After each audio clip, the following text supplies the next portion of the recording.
What would you say if I told you that when people in the US celebrate Thanksgiving Day, they're actually celebrating a counterpart of Baisakhi celebrated in India, and vice versa?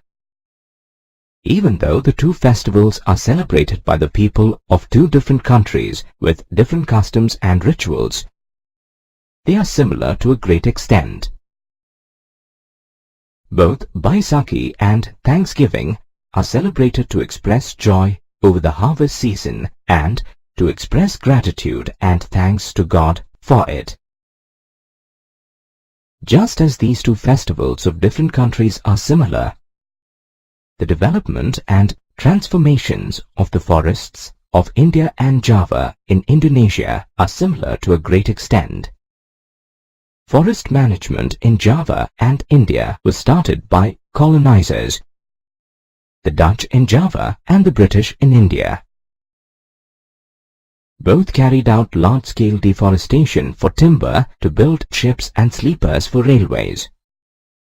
Shifting cultivation was practiced for several generations by the forest communities of both places. Remember the rebellion in Bastar in 1910 and the important role of Gundadur in the rebellion?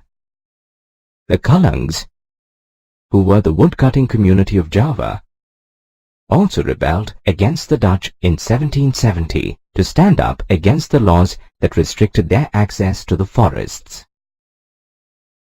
In Java, the initiative to stand up against the Dutch was taken by Suronteko Samin of Randu Blatung, a teak forest village.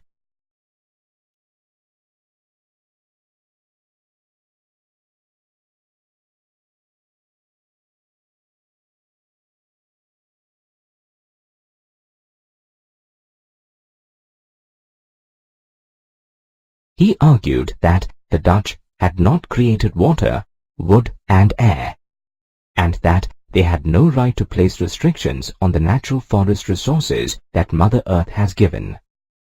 Forest services and scientific forestry was also introduced by the colonizers in both Java and India to manage forests for shipbuilding and railways. The Dutch in Java practiced a system known as the Blandong-Diensten system, under which, just like the British in India, they imposed heavy rents on land under cultivation.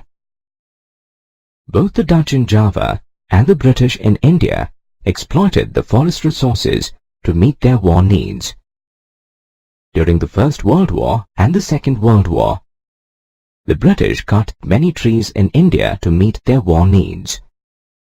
Java faced a similar fate at the hands of the Dutch just before the Japanese occupation of Java. The Japanese further exploited the forests of Java and left the forests in an irretrievable state. The impacts of war took its toll on the forests of Java and India. The forests that were lost could never be restored to their original state. The forests of Java were transformed by the Dutch.